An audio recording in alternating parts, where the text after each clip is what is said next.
على النبي المجتبى المصطفى وعلى آله الأتقياء وأصحابه الأصفياء وعلى البررة الأولياء.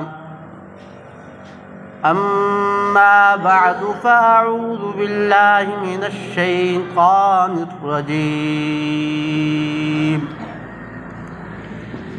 بسم الله الرحمن الرحيم. لقد كان لكم في رسول الله أسوة حسنة. وقال صلى الله تعالى عليه وسلم: عليكم بسنتي وسنة الخلفاء الراشدين المهديين، أو كما قال صلى الله تعالى عليه وسلم: صدق الله العظيم وصدق رسوله النبي الكريم، ونحن على ذلك لمن الشاهدين والشاكرين، والحمد لله رب العالمين. درود پاک پڑھیں. اللهم صل على محمد وعلى آل محمد كما صليت على إبراهيم وعلى آل إبراهيم إنك حميد مجيد. اللهم بارك على محمد وعلى آل محمد كما باركت على إبراهيم وعلى آل إبراهيم إنك حميد مجيد.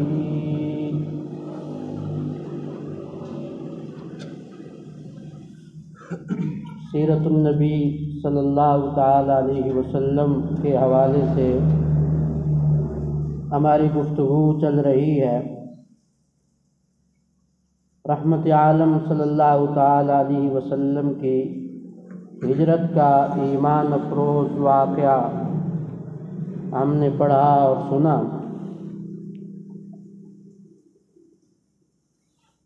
نبی کریم صلی اللہ تعالیٰ علیہ وسلم جب مدینہ طیبہ میں تشریف لائے تو یہاں آ کر شعائر اسلام اور احکام اسلام کی بجاوری اور ان پر عمل کرنے کا سلسلہ بھی شروع ہوا کہ اللہ تعالیٰ کے احکام اور اللہ تعالیٰ کی عبادات کو اور شعائر اسلام کو بجا لایا جائے، ان پر عمل کیا جائے. چنانچہ اس غرض سے مدینہ طیبہ میں مسجد کی بھی ضرورت تھی کہ ایک مسجد تعمیر کی جائے جہاں مسلمان نماز پڑھیں، عبادات کریں، اعمال کریں. جس طرح کی گزارش کی تھی کہ جب رحمت عالم صلی اللہ تعالی علیہ وسلم مدینہ منورہ میں داخل ہوئے تو دو مقامات پر آپ کی اونٹنی بیٹھی. پہلے ایک مقام پر بیٹھی، لیکن رسول اللہ صلی اللہ تعالی علیہ وسلم وہاں اترے نہیں. وہاں کچھ بیٹھ کر پھر اونٹنی چل پڑی اور پھر آگے جا کر حضرت ابو ایوب انصاری رضی اللہ تعالیٰ عنہ کے گھر کے دروازے کے سامنے بیٹھ گئی. پہلے جس مقام پر اونٹنی بیٹھی یہ دو یتیم بچوں کی جگہ تھی، ان کا خرمن تھا. خرمن کہا جاتا ہے اس جگہ کو. مربد تھا یہ، جس جگہ پر کھجوریں خشک کی جاتی ہوں اس کو مربد اور خرمن کہا جاتا ہے. وہاں پر کھجوریں خشک کی جاتی تھیں اور یہ دو یتیم بچوں کی جگہ تھی. رسول اللہ صلی اللہ تعالی علیہ وسلم نے ارادہ فرمایا کہ یہ جگہ خرید کر یہاں مسجد بنا دی جائے۔ ان 2 یتیم بچوں کے جو سرپرست تھے وہ ان کے چچا تھے۔ ان یتیم بچوں کا نام تھا سہل اور سہیل۔ ایک کا نام سہل تھا، دوسرے بھائی کا نام سہیل تھا۔ آپ نے ان کے چچا سے بات کی کہ ہم یہ جگہ خریدنا چاہتے ہیں۔ انہوں نے کہا کہ یہ جگہ ہم فی سبیل اللہ، اللہ کی رضا کے لیے آپ کو دیتے ہیں، آپ یہاں مسجد بنا لیں۔ لیکن رسول اللہ صلی اللہ تعالی علیہ وسلم نے اس کو فی سبیل اللہ نہیں لیا، مفت نہیں لیا، بلکہ اس کی قیمت ادا فرمائی۔ اور سیدنا صدیق اکبر رضی اللہ تعالی عنہ کو یہ حکم دیا کہ تم اس کی قیمت ادا کرو۔ چنانچہ حضرت ابوبکر صدیق رضی اللہ تعالی عنہ نے اس جگہ کی قیمت ادا کی۔ گویا اسلام کی جو مدینہ طیبہ میں بڑی مسجد بنی، پہلے تو مسجد قباء بنی، بڑی جو مسجد بنی جس کو مسجد نبوی کہا جاتا ہے، اس کی جگہ بھی سیدنا صدیق اکبر رضی اللہ تعالی عنہ نے خریدی اور خرید کر وقف کی۔ پھر رسول اللہ صلی اللہ تعالی علیہ وسلم نے صحابہ کرام کو حکم دیا کہ وہ کچی اینٹیں بنائیں۔ خود رسول اللہ صلی اللہ تعالی علیہ وسلم بھی اینٹیں بنانے لگے۔ پھر یہ ایک سادہ سی چھپر نما ایک مسجد بنائی گئی۔ صاف ظاہر ہے کہ اس وقت کوئی تعمیراتی اتنے بڑے بڑے پروجیکٹ نہیں تھے جیسے آج ہیں۔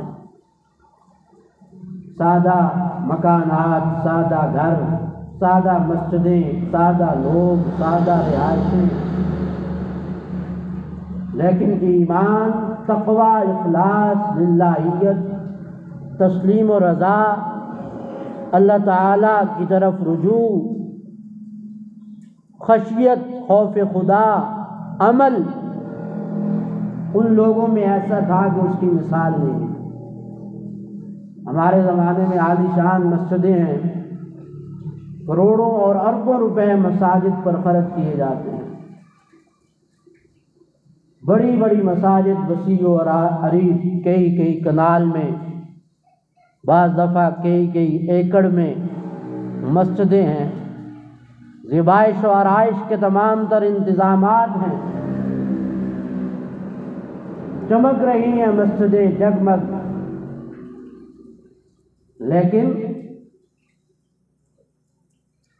ان کو آباد کرنے والا کوئی نہیں ہے، وہاں بارگاہ الہی میں جھکنے والا کوئی نہیں ہے۔ سینکڑوں، ہزاروں، لاکھوں لوگوں میں سے چند ایک لوگ ہیں جو مسجد میں آتے ہیں۔ اس وجہ سے کہا کہ مسجد تو بنا لی شب بھر میں ایمان کی حرارت والوں نے، مسجد تو بنا لی شب بھر میں ایمان کی حرارت والوں نے، من اپنا پرانا پاپی تھا برسوں میں نمازی بن نہ سکا۔ اقبال بڑا اپدیشک ہے، یہ اقبال کا شعر ہے۔ اقبال بڑا اپدیشک ہے، من باتوں میں موہ لیتا ہے، گفتار کا غازی بن تو گیا کردار کا غازی بن نہ سکا۔ بڑی بڑی باتیں ہیں، بڑے بڑے نعرے ہیں، بڑے بڑے دعوے ہیں، بلند بانگ تقریریں ہیں، سب کچھ ہے، تبصرے ہیں، تجزیے ہیں، پھبتیاں ہیں، لیکن حلق سے اوپر اوپر، حلق سے اوپر اوپر، دل سے اوپر اوپر، صرف عالی شان مسجدیں بنا دینا کوئی کمال نہیں ہے۔ مسجد کا مقصد کیا ہے؟ وَأَنَّ الْمَسَاجِدَ لِلَّهِ فَلَا تَدْعُوا مَعَ اللَّهِ أَحَدًا، ایک اللہ وحدہ لا شریک کی عبادت اور اس سے مانگنا اور اس کے سامنے جبین نیاز جھکانا، یہ مسجد کا مقصد ہے۔ سادہ لوگ تھے، وہ سادگی کے ساتھ رہتے تھے، لیکن دل میں ایمان اخلاص تھا، اللہ تعالیٰ کی طرف توجہ تھی، ذکر تھا، اذکار تھا۔ سادہ سی مسجد بنائی گئی جس کو مسجد نبوی کہا جاتا ہے۔ پھر سن 7 ہجری میں، یہ سن 1 ہجری ہے جب یہ مسجد نبوی بن رہی ہے، ہجرت کا پہلا سال ہے۔ اس کے 7 سال بعد سن 7 ہجری میں رحمت عالم صلی اللہ تعالی علیہ وسلم نے ارادہ فرمایا کہ اس کو کشادہ کیا جائے۔ صاف ظاہر ہے کہ مسلمانوں کی تعداد بڑھ گئی، اور وہ مسلمان ایسے تھے ان میں کوئی بے نمازی نہیں تھا، حتیٰ کہ منافق بھی نماز چھوڑنے کی ہمت نہیں کر سکتے۔ کیوں؟ اس وجہ سے کہ جو نماز چھوڑتا تھا اس کے بارے میں سمجھا جاتا تھا کہ یہ مسلمان ہی نہیں۔ کافر منافق بھی ہمت نہیں کرتے تھے کہ نماز چھوڑ دے۔ صحابہ تو پھر صحابہ تھے رضی اللہ عنہم اجمعین۔ پھر یہ پروگرام بنایا گیا کہ مسجد کو کشادہ کیا جائے۔ اس کے ساتھ ہی کچھ جگہ تھی، وہ حضرت عثمان رضی اللہ تعالی عنہ نے خرید کر اسلام کے لیے، مسلمانوں کے لیے، مسجد کے لیے وہ جگہ وقف کی۔ ابتدائی جگہ کس نے خریدی؟ حضرت ابوبکر صدیق رضی اللہ تعالی عنہ، اور جب توسیع کا موقع آیا تو حضرت عثمان غنی رضی اللہ تعالی عنہ۔ حضرت عثمان غنی رضی اللہ تعالی عنہ کی ویسے بھی شان یہ ہے کہ سخاوت کے بادشاہ ہیں، کوئی بھی ایسا موقع ہاتھ سے نہیں جانے دیتے تھے۔ یہی آغاز میں ہی جب ہجرت کر کے مدینہ آئے، بئر روما کا مسئلہ بھی سامنے آیا۔ بئر روما، بئر عربی میں کہتے ہیں کنویں کو، اور روما اس کا نام تھا۔ روما کنواں وہ ایک یہودی کے قبضے میں تھا۔ وہ یہودی ایسا کرتا تھا کہ سب سے پانی کے پیسے لیتا تھا، مسلمانوں سے بھی پانی کے پیسے لیتا تھا، اور پھر پریشان بھی کرتا تھا، پانی میں کمی کر دینی اور مسائل پیدا کرنے۔ رحمت عالم صلی اللہ تعالی علیہ وسلم نے فرمایا، من یحفر بئر رومۃ فلہ الجنہ، جو بئر روما خریدے گا اس کے لیے جنت کی بشارت ہے۔ سیدنا عثمان غنی رضی اللہ تعالی عنہ نے وہ کنواں خرید کر تمام انسانیت کے لیے وقف کر دیا۔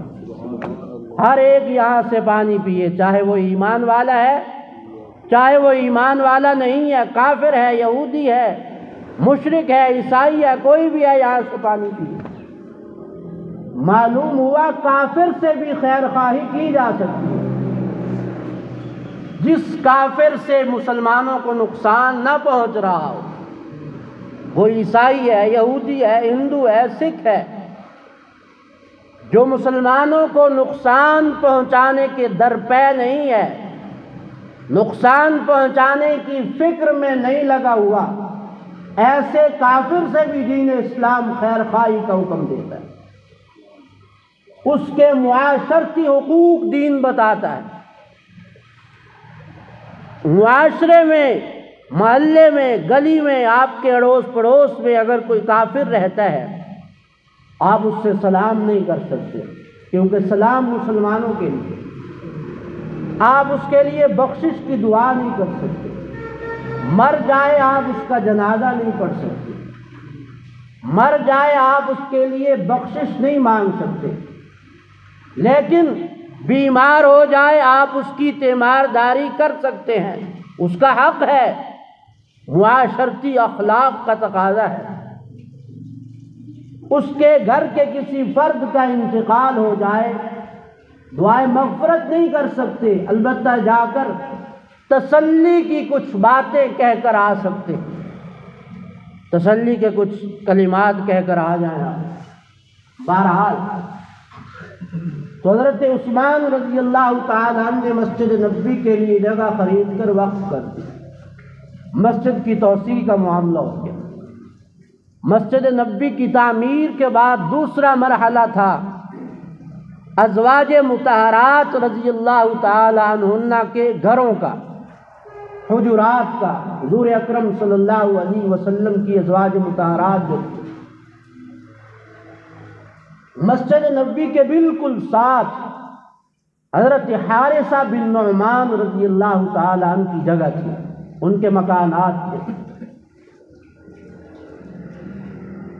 رسول اللہ صلی اللہ علیہ وسلم نے سب سے پہلے 2 بیویوں کے حجرے تعمیر کروائے، ایک حضرت سودا بنت زمعہ رضی اللہ عنہا، دوسری ام المومنین حضرت عائشہ صدیقہ رضی اللہ عنہا۔ اس کے بعد پھر جیسے کسی حجرہ کی ضرورت پیش آتی تو حضرت حارثہ بن نعمان اپنا وہ مکان رسول اللہ صلی اللہ علیہ وسلم کو دے دیتے۔ صحابہ تو وہ ہیں جنہوں نے، جس طرح میں گزارش کیا کرتا ہوں، اپنی جان، اپنا مال، اپنا گھر، اپنے اہل و عیال، بیوی اور بچے، جان تک اور بدن تک رسول اللہ صلی اللہ علیہ وسلم پر نثار اور قربان کیا۔ پھر اسی موقع پر جب مدینہ میں آپ تشریف لائے ہیں، مواخات ہوئی ہے۔ مواخات کہا جاتا ہے بھائی چارگی کو۔ یہ لوگ لوٹے پٹے، بے گھر بے وطن، بالکل بے سر و سامان ہجرت کر کے مدینہ میں آئے تھے، مہاجرین تھے، رہنے کو جگہ نہیں ہے، رشتہ داروں کو چھوڑ آئے ہیں، حتیٰ کہ بعض کے بیوی بچے بھی ان کو وہاں چھوڑنے پڑے، قبیلہ والوں نے بیوی کو بچوں کو نہیں آنے دیا، بالکل بے آسرا ہو کر یہاں آئے ہیں مدینہ میں۔ جو پہلے سے مدینہ میں رہنے والے مسلمان تھے انہوں نے ان کا تعاون کیا، اور ایسا تعاون کیا، ایسی بھائی چارگی دکھائی کہ اس کی کوئی اور مثال نہیں، اس کی زمین پر مثال نہیں ملتی۔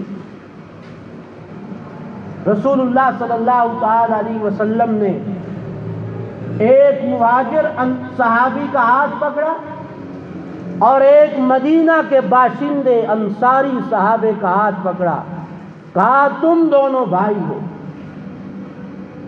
دوسرے کا ہاتھ پکڑا، ادھر سے انصاری کا ہاتھ پکڑا، تم دونوں بھائی ہو۔ یوں انصار اور مہاجرین کو باہم شیر و شکر کر دیا۔ اسی کو مولانا الطاف حسین حالی نے کہا، قبائل کو شیر و شکر کرنے والا، مفاسد کو زیر و زبر کرنے والا۔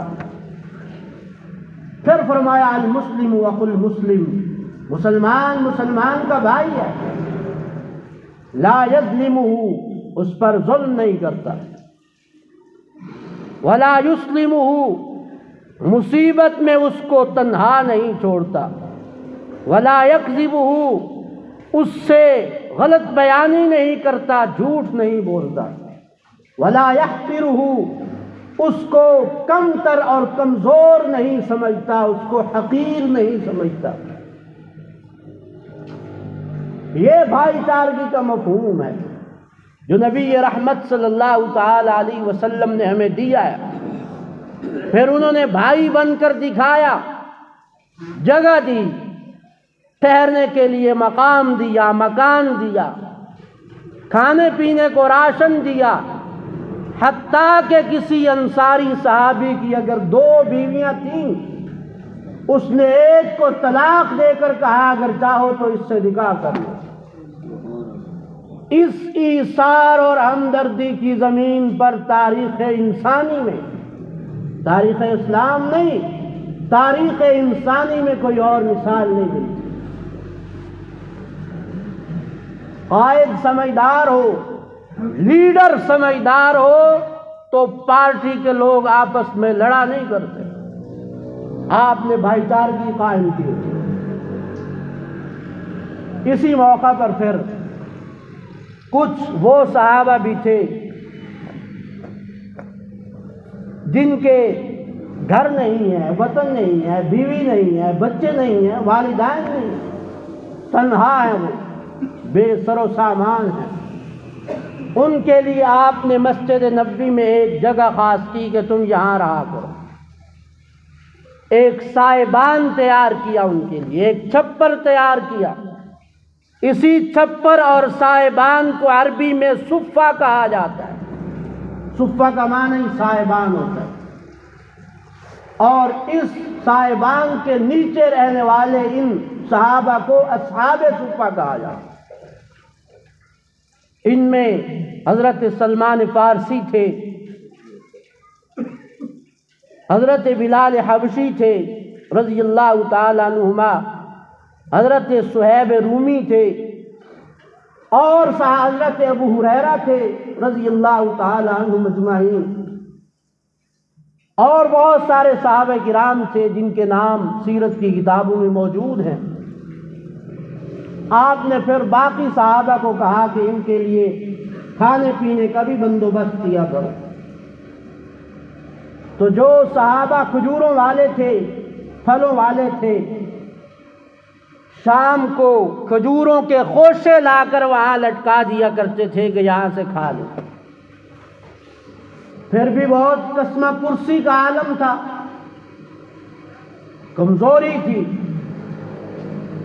مسلمان اس وقت۔ اور یہ یاد رکھیے، ہمیشہ ہر نبی کے معاون اور مددگار غریب لوگ بنے ہیں، غریب لوگ۔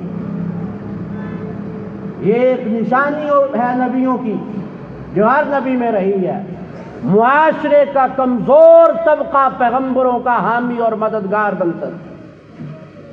بعد میں اللہ تعالی نے اسلام کو بہت فتوحات دی۔ حضرت ابو ہریرہ رضی اللہ تعالی عنہ کا حال یہاں پر یہ تھا، صفہ میں کہتے ہیں کہ بھوک سے نڈھال ہمیں بے ہوشی طاری ہو جاتی تھی، میں سڑک میں لیٹ جاتا تھا۔ وہاں سے جناب ایک صحابی گزرے، میں نے سلام کیا، میں نے کہا ہو سکتا ہے ان کو پتہ چل جائے میں سلام کیوں کر رہا ہوں، ہو سکتا ہے مجھے اپنے ساتھ گھر لے جائیں، کچھ کھانا کھلا دیں۔ پھر دوسرے گزرے، میں نے سلام کیا، ان کو بھی سمجھ نہیں آئی۔ پھر وہاں سے نبی کریم صلی اللہ تعالی علیہ وسلم کا گزر ہوا، میں نے آپ کو بھی سلام کیا، آپ تو پھر آپ تھے، آپ تو آپ تھے، اپنوں کی ادائیں پہچان لیتے تھے۔ کہا ابو ہریرہ بھوک لگی ہے؟ جی ہاں یا رسول اللہ، جی ہاں یا حبیب اللہ، اللہ کے محبوب بھوک لگی ہے۔ آپ نے فرمایا آؤ میرے ساتھ۔ زوجہ مطہرہ کے گھر تشریف لے کے گئے ہیں، گھر میں ہے کچھ کھانے کو؟ وہاں یہ نہیں تھا کہ فریزر کھانوں سے بھرے ہوئے ہیں، کھانے خراب ہو رہے ہیں لیکن کسی مستحق کو دے نہیں رہے۔ وہاں جو ہوتا تھا اللہ کی راہ میں لٹا دیا جاتا تھا۔ دنیا سے محبت ان کے قریب بھی نہیں آئی، ایک رتی برابر جس کو کہا جاتا ہے، اتنی بھی محبت ان لوگوں کے دل میں دنیا کی نہیں۔ بتایا گیا یا رسول اللہ ایک پیالی دودھ کی موجود ہے۔ آپ نے فرمایا ابو ہریرہ جاؤ اصحاب صفہ کو بلا کر لے آؤ۔